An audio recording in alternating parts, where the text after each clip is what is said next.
Chers auditeurs, chères auditrices, bonjour. Donc, nous revoilà pour étudier la leçon 8 qui s'intitule « La prééminence du Christ ». Et aujourd'hui, comme d'habitude, j'ai mes deux autres collaborateurs avec nous. Bonjour Jonathan. Bonjour. Bonjour Ado. Bonjour Cédric. Bonjour tout le monde. Donc, aujourd'hui, nous aurons l'opportunité d'aborder une leçon qui est cruciale, vitale et centrale à notre foi chrétienne. Donc, on va parler, comme je l'ai dit, de la prééminence du Christ. Et n'oubliez pas, le thème principal de tout ce trimestre, c'est unir le ciel et la terre. Donc, on viendra voir comment ce sujet qui est si important quand on parle de la prééminence du Christ, comment ça s'inscrit dans le cadre de cette leçon. Donc, unir le ciel et la terre. Donc, sans plus tarder, nous allons prier et nous allons avoir l'opportunité de pouvoir discuter ensemble de cette leçon. C'est bon? Donc, Rado, vas-y, prie pour nous, s'il te plaît. Prions. Seigneur, on te remercie de nous donner ce moment d'étudier ta parole, d'écouter ce que tu nous as à dire. Je te demande aujourd'hui, Seigneur, d'ouvrir notre cœur, de nous mettre dans une position assez confortable pour pouvoir écouter ce que tu as à nous dire. Maintenant que nous allons aborder cette leçon, éclaire-nous, puis parle en chacun de nous. Dirige aussi la discussion qu'on va faire aujourd'hui. Que tu sois le seul centre, Jésus, de cette discussion-là. Et c'est en ton nom que je prie. Amen. Amen. Amen. Donc, on ira dans le livre de Colossiens. Hein? On est dans les écrits de Paul et c'est sûr que des fois, ça peut sembler, j'en discutais justement avec Rado, et ça peut sembler des fois intimidant peut-être intimidant d'approcher les écrits de Paul, hein, parce qu'il aborde toujours les leçons d'un angle des fois très érudit, avec des termes, avec des expressions. Mais dans tout cela, on va essayer de l'emmener à notre niveau, de voir les applications personnelles pour nous. Donc, oui. Ce qui rend ça intéressant, c'est que là, malgré justement cette approche de Paul qui est un érudit de la Bible, Ouais. Aujourd'hui, on entre en fait dans les sujets les plus passionnants des épîtres de Paul.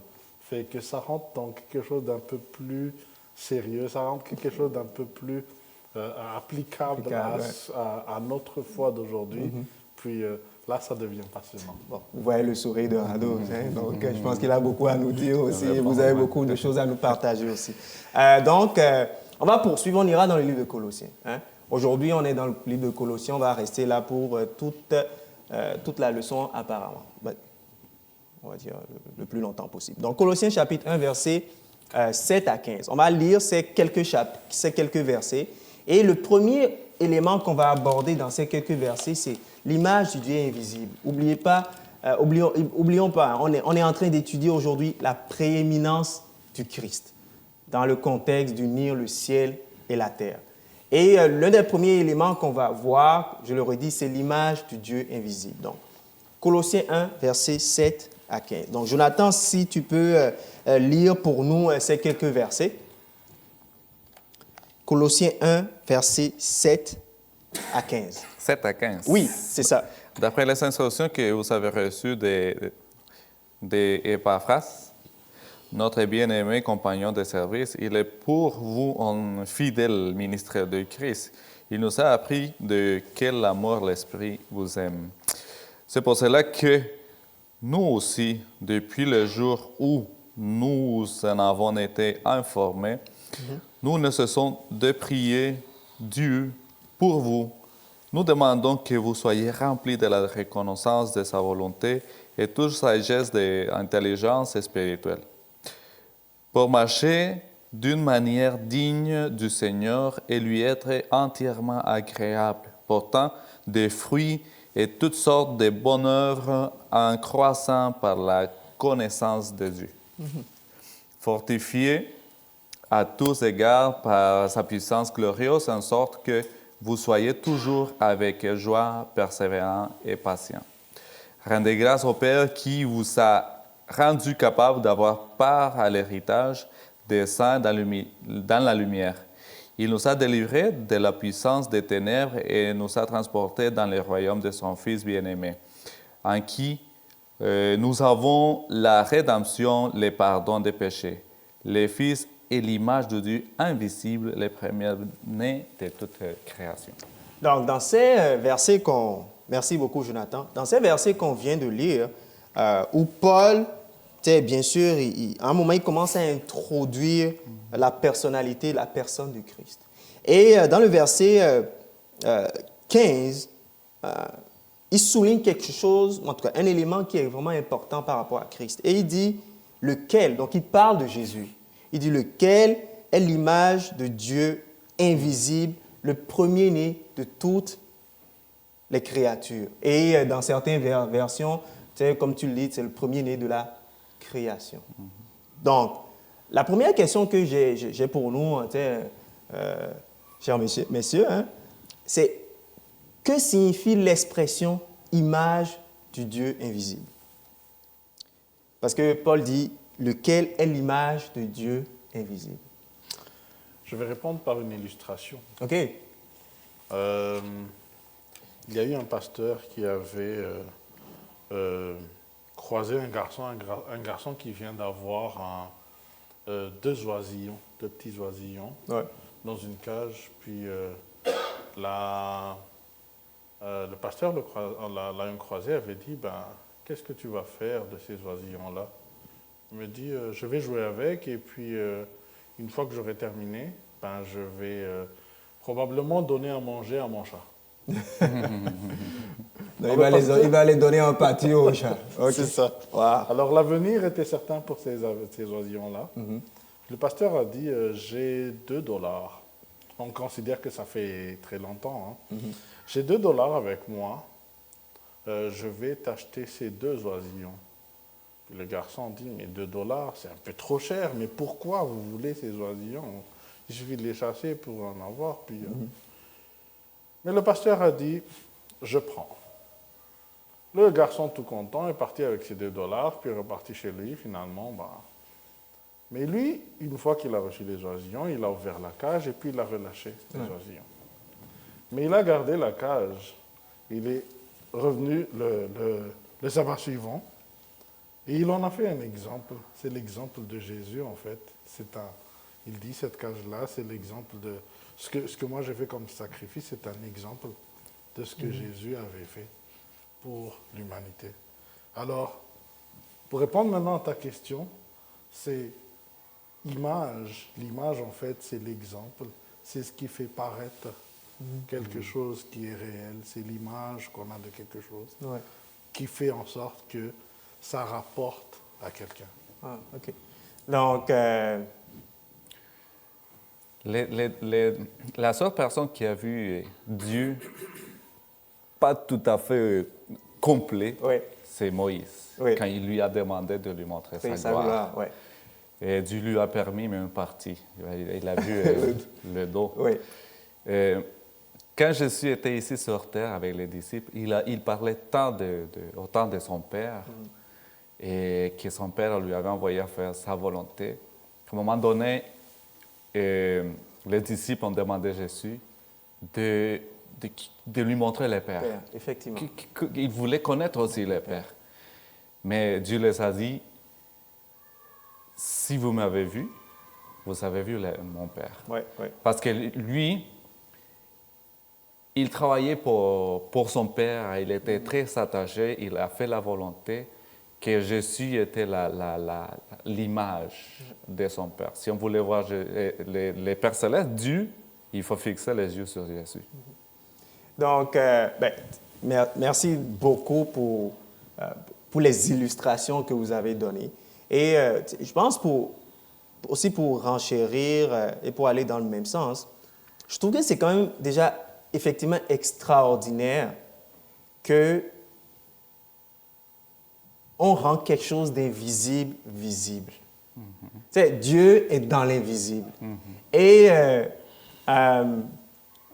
pour l'imaginaire humain, c'est très difficile pour nous de conceptualiser des choses qu'on ne peut même pas imaginer. Donc, Jésus-Christ, comme tu l'as dit et comme vous l'avez dit, c'est comme s'il vient mettre dans notre dimension humaine l'invisible. Et je trouve que c'est quand même fantastique. Et tu sais, l'une des choses, quand tu parlais d'illustration, je trouve que quand on est capable d'imaginer quelque chose, on a plus de facilité à l'intégrer dans notre réalité quotidienne. Et je pense que cette chose-là peut affecter un peu les actions que nous prenons et les décisions que nous prenons. Donc, pour aller, justement, en termes d'illustration, je pensais, tu sais, quand Rado parlait, j'ai une idée, j'ai une image qui est venue dans ma tête. Tu sais, ma fille, à un moment, elle avait peur des policiers. Et à chaque fois qu'elle voyait une voiture de police, elle disait, ah, non, ça ne m'intéresse vraiment pas, je veux être loin, ne me parle pas de ça. Et limite, elle va s'enfuir, là. Et elle avait une image négative de la police. Mais on a travaillé avec elle, on lui a dit, regarde, la police, ils ne sont pas là pour te faire du mal. Quand tu seras dans des situations difficiles, tu peux appeler la police pour qu'elle vienne t'aider. Donc, on a commencé à changer l'image qu'elle avait de la police. Et la prochaine fois qu'elle a vu un policier, une voiture de police, elle dit, ben, tu sais quoi, moi, je veux rentrer dans la voiture de police. Maintenant, ce qui s'est passé, c'est que l'image était la bonne et ça a influencé son action et son comportement et ses réactions. Donc, je pense que Jésus est venu apporter vraiment la bonne image de Christ, de Dieu, qui Dieu est. Et on va lire quelques versets qui le dit, Jean 8, verset 39, et peut-être Jean 5, verset 19. Jean 8, verset 39 et Jean 5, verset 19. Deux versets qui illustrent encore plus le fait que Christ présente l'image. Jean 8, verset 39 et Jean 5, verset 19. Donc, oui, vas-y. Okay.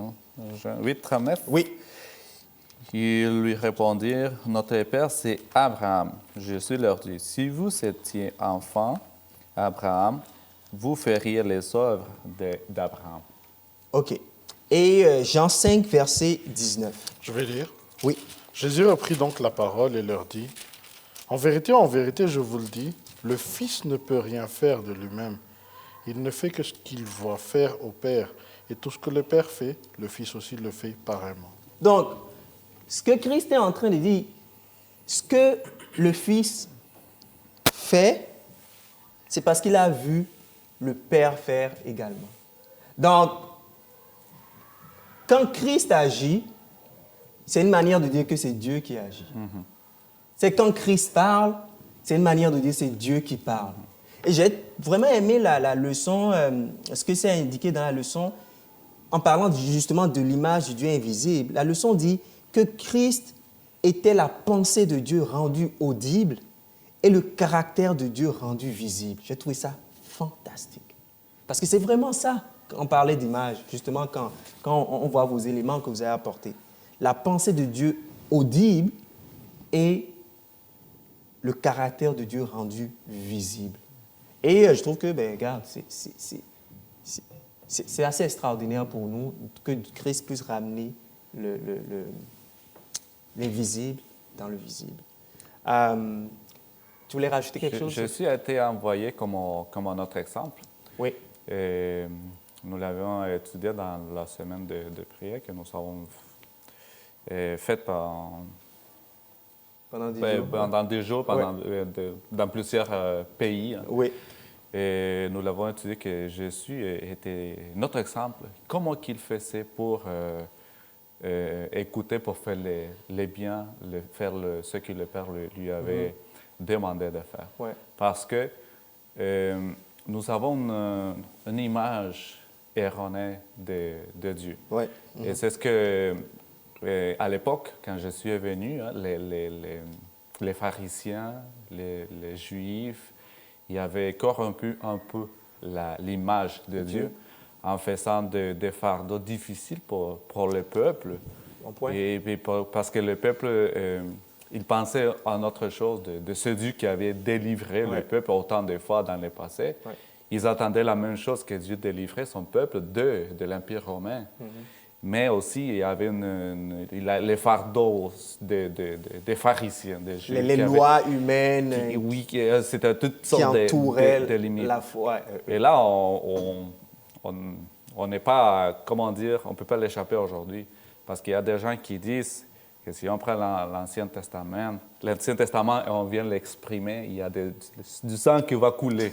Parce qu'on parle des guerres, des morts, que Dieu était fâché ou enragé avec quelques peuples qu'il a décidé de les anéantir. D'éradiquer de la terre, merci. Mais nous voyons que ce n'est pas tout à fait ça. Les gens se concentrent seulement dans ces cas. Mais nous trouvons autant dans l'Ancien Testament comme dans le Nouveau Testament la grâce de Dieu. Comment il se manifeste. Nous pouvons dire aussi quand Jonas a été envoyé à prêcher à Ninive. Ninive ne faisait pas partie du peuple juif, mais la grâce de Dieu s'est présentée. Hein? Et alors ici aussi, Jésus vient nous montrer dans le Nouveau Testament, et on voit aussi que la Bible est remplie de grâce. Mais aussi toujours, c'est Jésus qui vient aussi nous présenter la vraie image du Père. Qui a été contrefaçée par Satan, par Lucifer à travers l'histoire du monde. Donc, on va poursuivre et juste l'image, vous voyez comment il y a du stock là-dessus. On va poursuivre et on va rester toujours dans le livre de Colossiens. On va repartir là, donc Colossiens 1, verset 15, où Paul dit, oui, il est l'image du Dieu invisible, mais il est le premier-né de toute la création. Dans ma version, ça dit le premier de toutes les créatures. Et je pense que ça peut être un sujet ou bien un terme qui peut emmener à discussion, à compréhension. Et donc, la question, c'est qu'est-ce que l'expression premier-né de la création veut dire? Quelle est la signification que cela peut avoir justement dans le contexte que Paul écrit dans Colossiens? Dans le premier-né, il y avait plusieurs images de premier-né dans la Bible, mais ça ne signifie pas forcément littéralement premier-né. Ah, ok. Parce qu'il y avait des premiers-nés auxquels Dieu avait accordé le droit d'aînesse à quelqu'un d'autre qui était le premier-né. Comme par exemple, quand on dit premier-né, on parle de, bien sûr de Moïse par exemple. Avant lui, il y avait Aaron, qui était le grand frère. Mais on lui a oint, c'est à lui qu'on a donné la possibilité de diriger. On parle aussi de Isaac et Jacob. Jacob, oui. Isaac était le premier-né, mais Jacob a reçu la bénédiction. Il y a plusieurs exemples de ce genre dans la Bible où Dieu a donné, justement, ce n'est pas forcément le premier-né, mais c'est celui qui rapporte la responsabilité, celui sur lequel on dépose le début de quelque chose, celui qui emmène la lignée de la promesse. Donc, en fait, c'est ça le premier-né. Donc, Jésus, il est présenté comme le premier-né de la création, c'est-à-dire que c'est lui qui apporte la responsabilité de la création. J'aime bien le point, tu parles de responsabilité. Et justement, pour aller dans le même sens, on peut penser à Joseph aussi.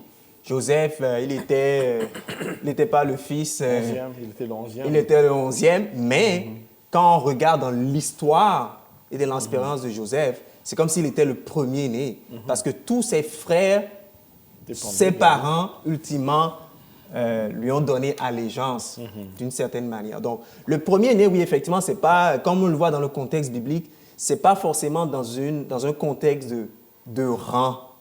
Donc, je suis le premier, je suis l'aîné de la famille. C'est pas forcément ça, mais c'est plus dans le contexte où il y a une responsabilité, une prééminence. Donc, cette personne est élevée par rapport à.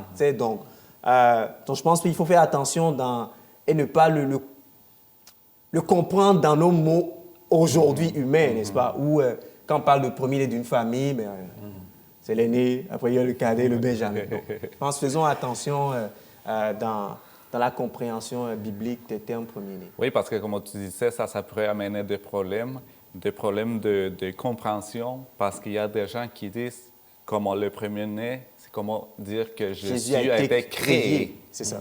Si Jésus a été créé, Oui. comment, il commence à dire, non, Jésus était créé, ou était un prophète, ou était ta. Et il faut faire très attention de ce que cela signifie. Oui, et justement, quand on le voit dans Colossiens versets 16 et 17, Paul, il justifie c'est quoi, justement, il explique c'est quoi, pourquoi il est le premier-né. Donc, encore une fois, restons dans la Bible pour comprendre ce que ça veut, d'autres applications au premier-né. Donc, il dit, pourquoi il est premier-né? C'est que par lui ont été créées toutes les choses et qui sont dans les cieux et sur la terre, les visibles, les invisibles, soit les trônes ou les dominations ou les principautés ou les puissances, toutes choses ont été créées par lui et pour lui. Et l'une des raisons pour lesquelles il est premier-né, c'est parce qu'il est avant toute chose et toute chose subsiste par lui. Donc, comme tu le dis, Jésus n'a pas été créé, comme on le voit. Paul dit, le fait qu'il est... Qu'est-ce que ça veut dire premier-né? C'est parce qu'il était là avant toute chose. Et oui, tu parles de responsabilité, justement. Donc, il était là avant toute chose. C'est par lui que vient la création. Et toutes choses ont été créées par lui et pour lui. Donc, si on reste dans le contexte biblique, ben, c'est ça qu'on peut voir, que c'est ça l'implication du premier-né.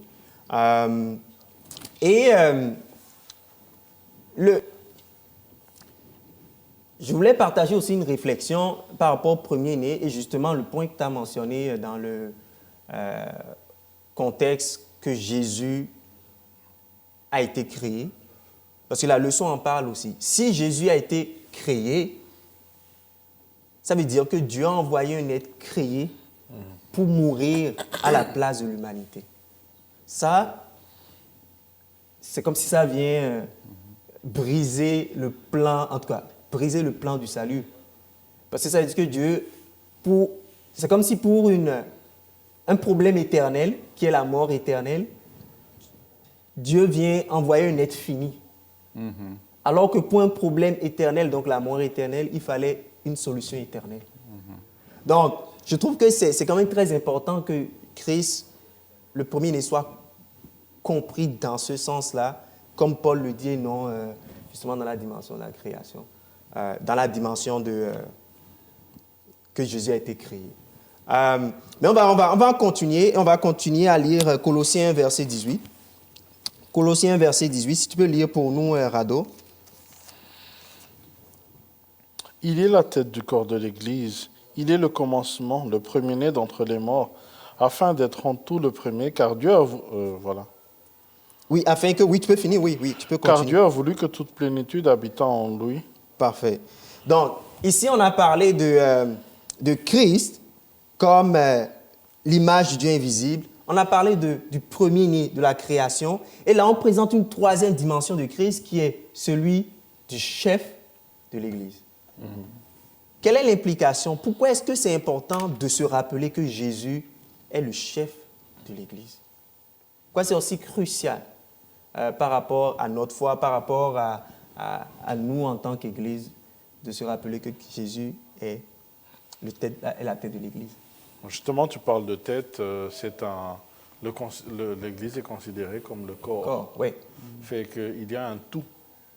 Donc la tête, c'est le chef qui dirige chaque membre qui compose l'Église. Oui, OK. Donc c'est l'image du corps. Donc s'il n'y a pas de tête, c'est difficile de voir le reste du corps bouger. Il y a une expression qui dit que quand on est comme sans direction, on est comme des poules sans tête. Des poules sans tête, ah oui, l'analogie. L'analogie, oui. C'est vraiment... C'est ce que Jésus cherche pour son Église, pour qu'il puisse garder l'ordre. Mais lui et la tête, c'est lui qui guide.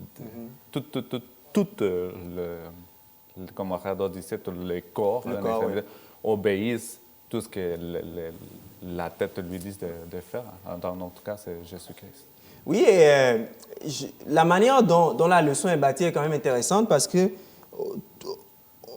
la leçon se concentre sur l'identité de Christ, la nature de Christ, et après ça le met comme chef, tête de l'Église. Et moi, personnellement, je le trouve encourageant de savoir que Christ est la tête de l'Église. Je ne sais pas pour vous, mais parce que des fois, on peut être découragé, n'est-ce pas, de ce qu'on peut vivre dans l'Église, de ce qu'on peut voir dans l'Église.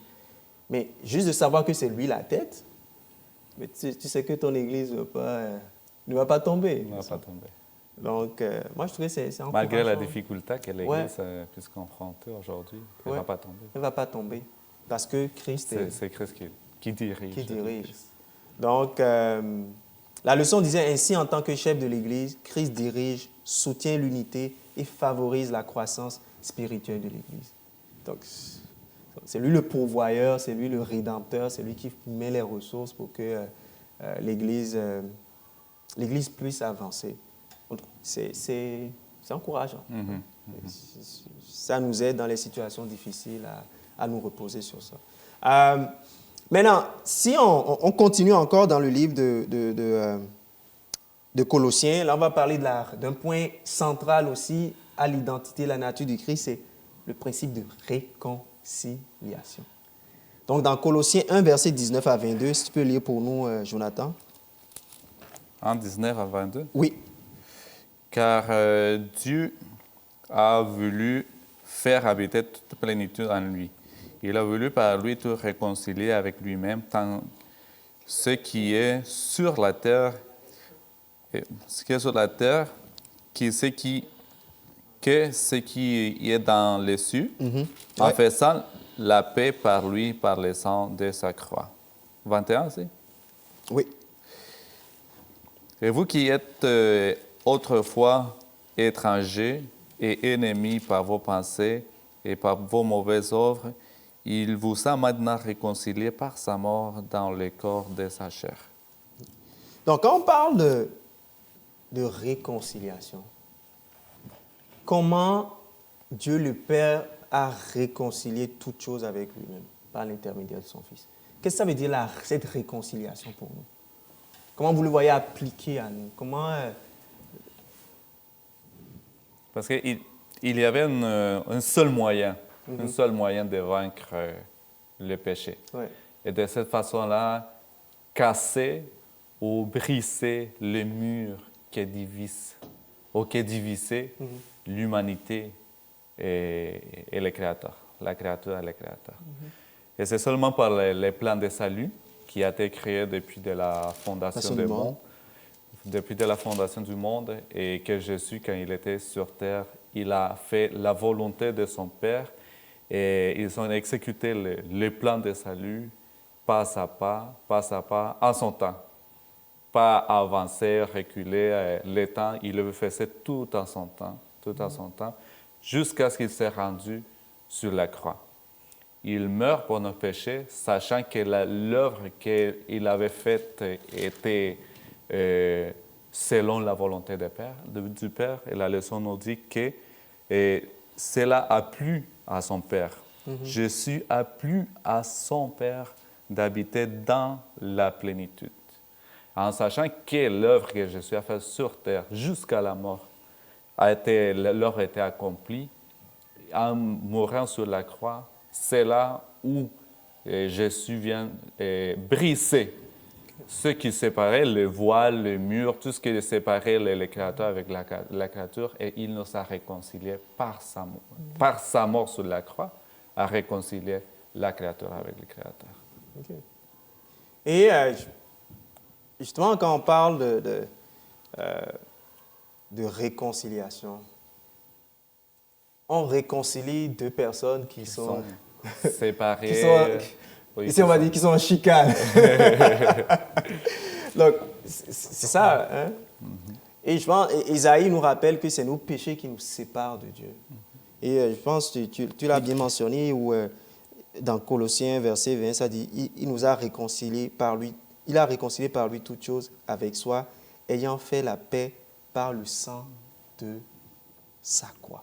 Il ne peut pas y avoir une réconciliation sans un intermédiaire, un conseiller. Oui. Un conseiller. Oui, oui. C'est ce qu'on a besoin quand il y a des problèmes de matrimoniaux Oui. dans les mariages.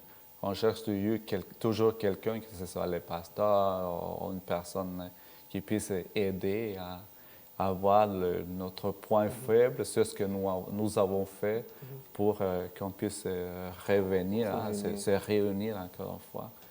Et là, c'est notre médiateur, c'est Jésus-Christ. Ouais, c'est lui qui joue le rôle Intermédiaire. entre l'humanité et la divinité. Bon, c'est pourquoi la leçon parle d'unir le ciel et la terre.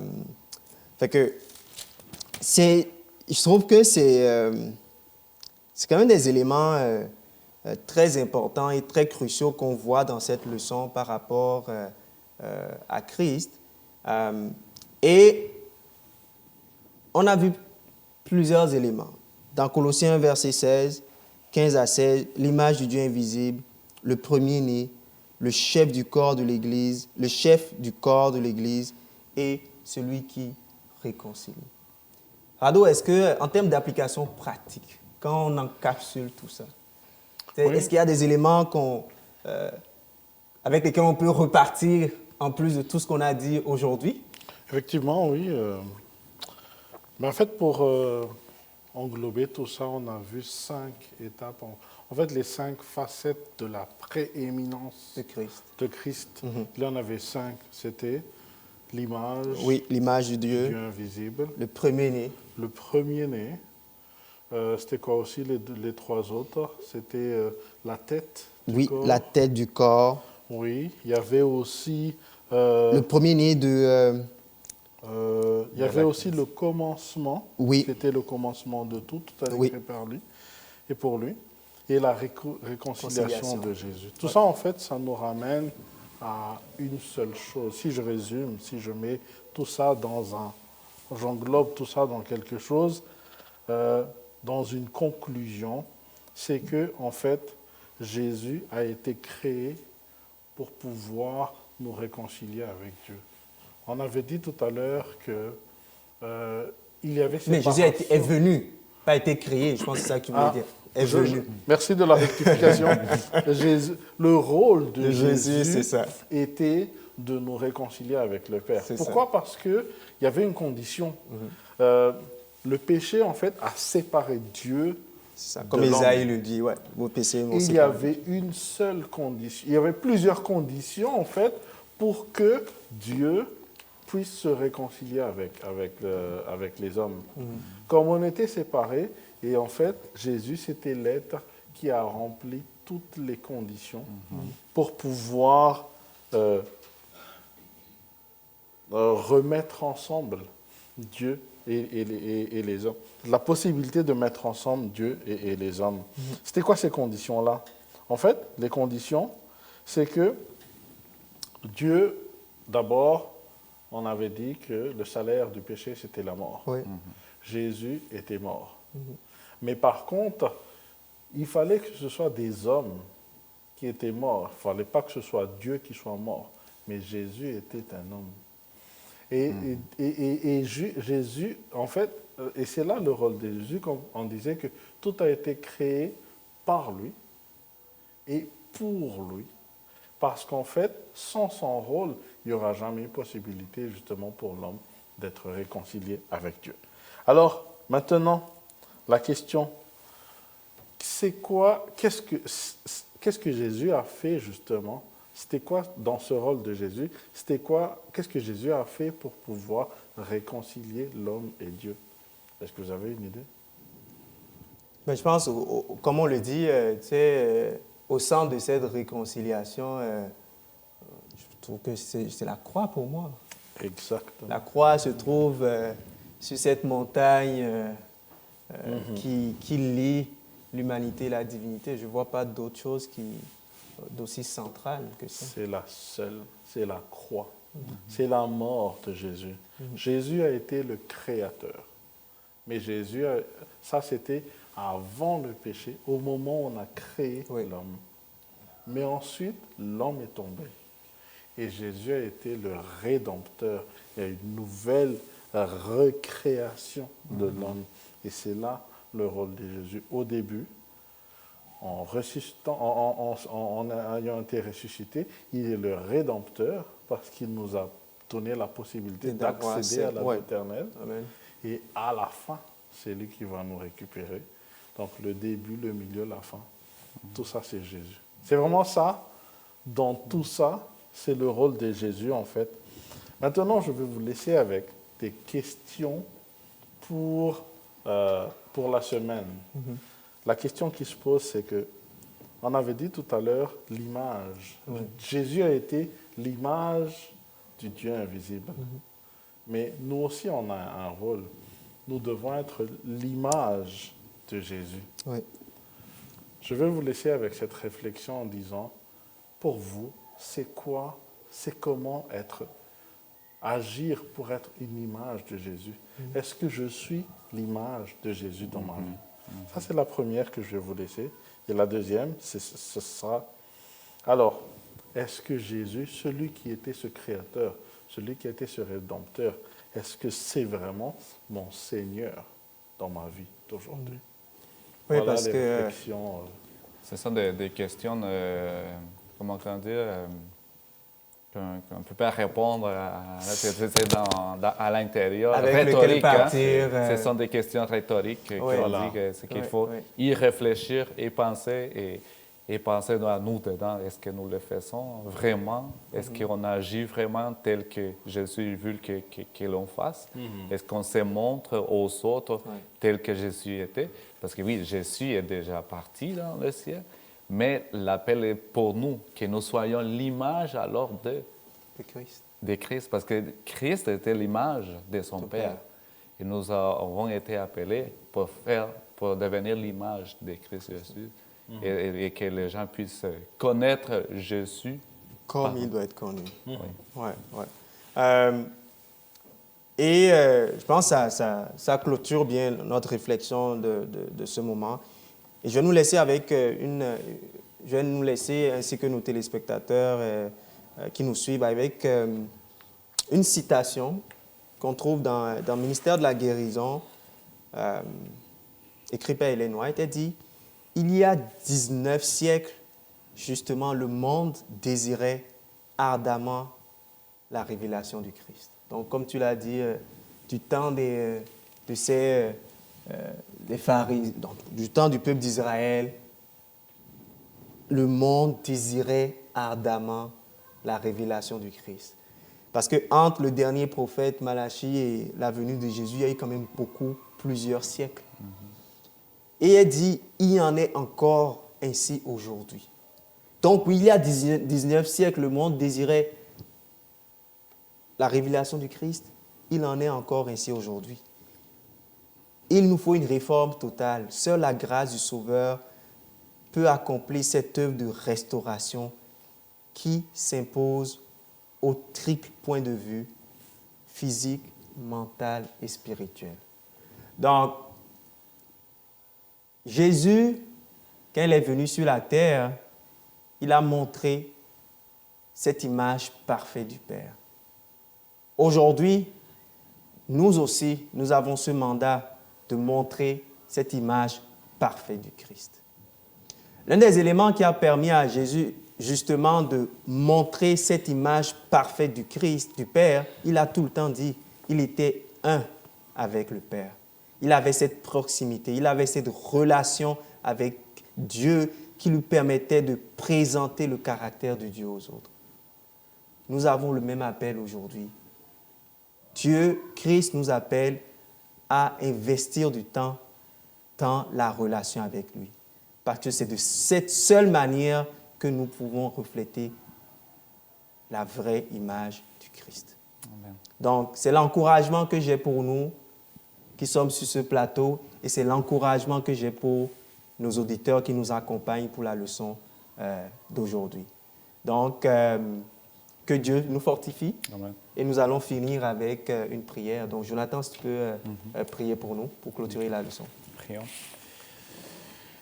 Merci Seigneur pour cette belle leçon. Et nous continuons Seigneur à voir comment nous devons toujours, à chaque jour, centrer notre vue en Jésus-Christ, en gardant Seigneur son image comme exemple et que nous puissions aussi les partager avec les autres. Tu nous as appelés Seigneur et c'est à nous d'ouvrir notre cœur Seigneur et accepter l'appel parce que la moisson est grande, il manque d'ouvriers. L'invitation, c'est à nous, Seigneur, de venir et chercher ces personnes.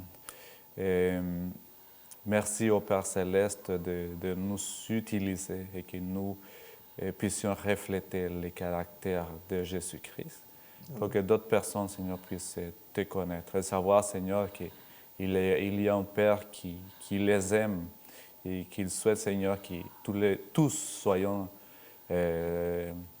sauvés, Seigneur, parce que c'est un Dieu d'amour qui nous a créés. Il veut que nous soyons tous avec lui d'éternité en éternité, Seigneur. Alors nous, en tant qu'êtres humains, nous devons, Seigneur, tel que Jésus a pu les Pères célestes, que nous faisons ainsi, Seigneur. Merci au Père céleste, reste avec nous et que ton Saint-Esprit nous guide, Seigneur, à chaque jour. Merci encore une fois. Nous te prions au nom de Jésus. Amen. Amen. Amen.